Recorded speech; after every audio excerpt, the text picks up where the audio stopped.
Syed Ali Gilani, Salahuddin loan, Yasin Malik, उन सबको तशद्दुद किया, उनके मुंह में उबलते आलू डाल दिए। वो सबसे बड़ा इंटरनेशनल एक्ट था, उसकी वजह से लोग वहाँ पर मिलिटेंट बने। उस इंटरनेशनल एक्ट की कीमत आज आपको चुकानी पड़ रही है पूरे कंट्री को। उसके लिए आपको भी जवाब देना है। पार्लियामेंट्री कॉन्स्टिट्यूंसी में जिस तरह तमाम सरकारी एजेंसियों की गुंडागर्दी दबाव के बावजूद इलेक्शन कमीशन ने फेयर इलेक्शन करवाया और मैं जेल में रहते हुए जीत गया, मैं उसके लिए इलेक्शन कमीशन का शुक्रिया अदा करता हूं अपने लोगों की तरफ से। आप ताली मत बजाइए, मुझे आपसे अब दो बातें करनी है।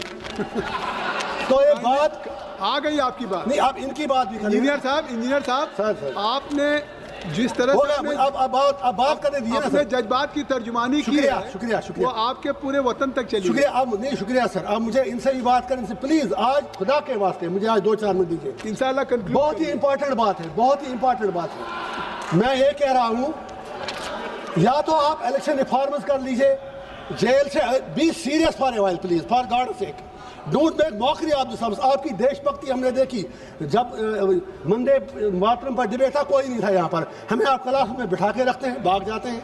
तो मेरा ये पॉइंट है, या तो एक ऐसा कानून लाइए आप कि आप जेल से किसी को लड़ने मत दीजिए, या अगर लड़ना है कोई तो फिर उससे कम से कम दुनिया में फिर बात बाहर निकलती है कि आप उनसे फिर पैसा लेते हैं। शायद ये चीज़ अच्छी बात नहीं है। उसी तरह आपने सर कौन सा कानून है, जब आपने डिलिमिटेशन कश्मीर में किया J&K में, तो कश्मीर में आपने सिर्फ 1 सीट बढ़ा दी, जम्मू खिते में 5 बढ़ाई, लड़ा दिया खुदों के एक दूसरे से। और कहाँ पर देश में 5 MLA नॉमिनेट होते हैं। आप मुझे इंडिया अलायंस से 1-2 बातें करने दीजिए प्लीज। एक बात कह के खत्म करिए सर, खुदा के वास्ते प्लीज, हाथ जोड़ता हूँ आप सर, बोलने दीजिए ना।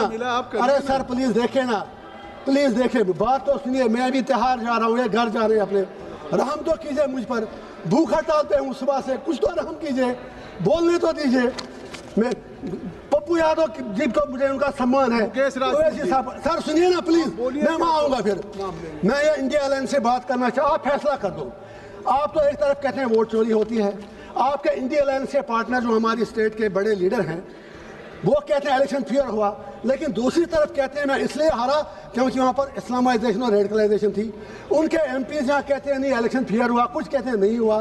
आप आज ये फैसला कर लें, सिर्फ अगर वाकई आपको आगे डेमोक्रेसी को जिंदा रखना है तो इतिहास में सबक लेना जरूरी है। राहुल गांधी जी ने सही कहा एंटी नेशनल एक्ट, तो 1987 को मत भूलिएगा आप।